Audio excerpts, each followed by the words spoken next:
Good morning, Year 9. Thank you very much for joining me this morning. I'm going to be talking to you a little bit about what you can expect from GCSE Spanish and French and some possible career paths that relate to studying languages at GCSE level. Here you have an overview of the GCSE Spanish or GCSE French course. You can see that the course is divided up into three main themes: identity and culture, local, national and international areas of interest, and current and future study and employment.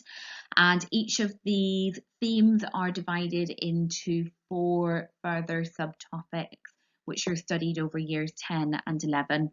You'll see from looking at the sub-themes here that actually a lot of them have already been covered in years 7 and 9. And when we revisit those again in your GCSE years, that allows us really to focus on building complexity and sophistication in our language, because you already have a really good foundation of the most important language for GCSE Spanish and French.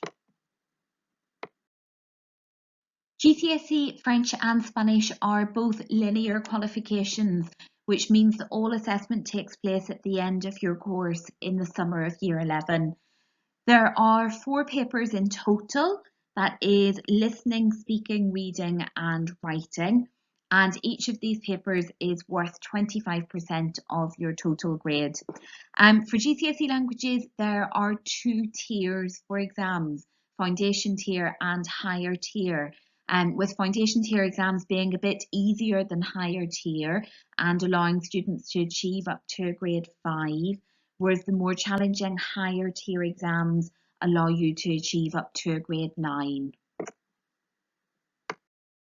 You might well be asking yourself at the moment why learning a language at GCSE level is a good idea for you, and whether it's going to be useful to you at all in the future if you're not interested in becoming a translator or a French and Spanish teacher or one of those jobs which we traditionally relate to learning languages.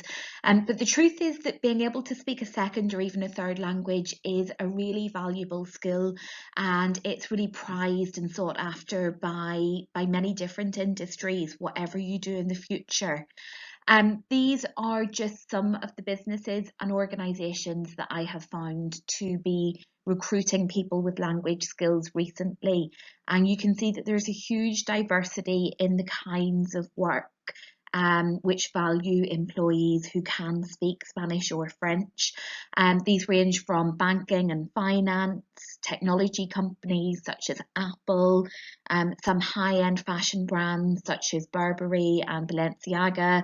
The tourism sector commonly recruits employees who are able to speak a second language. Governmental organisations, and one of my personal favourites, the secret intelligence agencies.